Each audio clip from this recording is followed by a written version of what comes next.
February 3rd, 2008, hands down, was one of the greatest days of my life. It was the day I won a Super Bowl championship with the New York Giants my rookie season. 17 years later, after Super Bowl XLII, I'm 40 now. Here's what I remember. I guess looking back, the first thing that stands out still to this day is the amount of famous and important people that were on the sideline pre-game. And look, y'all, I wasn't like fanboying or anything because at that time, I was already used to seeing celebrities on the sidelines at home games. And you got to remember, Michael Strahan was dating Nicole Murphy, who was Eddie Murphy's ex. So whenever he'd have an event in the city or something, the stars would be out. But this was Super Bowl. Alicia Keys was the pregame performer. And I remember I had asked whoever she was with, like her handler, for a picture. And she said yes. And she took a picture with me and some of the other guys who weren't playing. We were all in these our Super Bowl jerseys. Tell y'all the truth, I got the picture, but I also got mad at these dudes because I wanted a solo picture. And they all jumped in when they saw that I was getting the picture. So to this day, when I see a lot of those guys, Danny Ware, KJ Harris, all these guys, you ruined my picture with Alicia.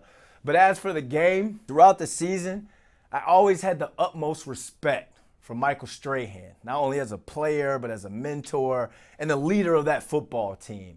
And you can't see me in this part of the video, but when he made his famous 17-14 speech to the offensive line and the offense, I'll always remember how loud it was in the stadium, but there was a calmness on the sideline. 17-14 is the final, okay? 17-14, fellas. One touchdown, we are world champions. Believe it, and it will happen. And I'm not trying to take anything away from any of Coach Coughlin's speeches because, I mean, those were legendary as well. You can ask anybody on the team about pregame and the halftime speech. But this was coming from our leader, Stray, our guy, basically telling the offense, get ready because you're going to be the ones that go out and win this game for us. Well, I'm telling you, we were so locked in and so focused. And I know I couldn't go out there on the field and play, but I was ready to find a helmet, get out there, and make a big play. So when it was 2nd and 5, 1 minute, 20 seconds left in the game, we're down 14-10. Eli scrambled, and he almost threw an interception to Asante Samuel on the sideline, but he dropped it. It was that moment that I feel as though I was convinced, and I think everybody else on that sideline and that team were convinced that we were going to win that game. Giants rookie class, baby.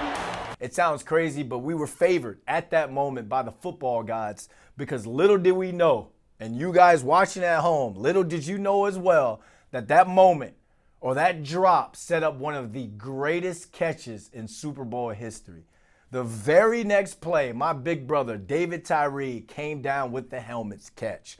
Now, when you talk about being in awe, I remember before the play, I was waving, you can see in the video, in the Super Bowl video, I'm waving up my towel, trying to get people hyped. The whole crowd was just like, ah, and you look up and everybody's just like, did he catch that? Did he catch that? Yes, this man caught it. And I remember because this dude is, DT has probably told this story a million times about how he was dropping everything at our final practice before the Super Bowl. But for him to not only score a touchdown earlier in the game, but to come up with the biggest catch and play of Super Bowl history was not only for his destiny, but it was for the team's destiny as well. You cannot convince me or anyone else on that Super Bowl 42 roster that it wasn't destiny for us to win that game. Now, sitting here at the New York Post Sports, being the video host for all the sports content, I cannot believe that was 17 years ago. I was just a 23-year-old, undrafted receiver out of UMass on the practice squad, but that game set me up for the rest of my life. I do a video on what I can remember from the Super Bowl parties that night. But to tell you the truth, has to be PG-13, and I don't remember much because it was all a good time and it was all a blur as well. But I did almost miss the team bus to the airport the next morning because I woke up too late, to say the least. Coach Coughlin didn't say anything to me when I finally got on the bus right before it was about to pull off. But I guess that's the one time anyone could ever get away with not being on Coughlin time.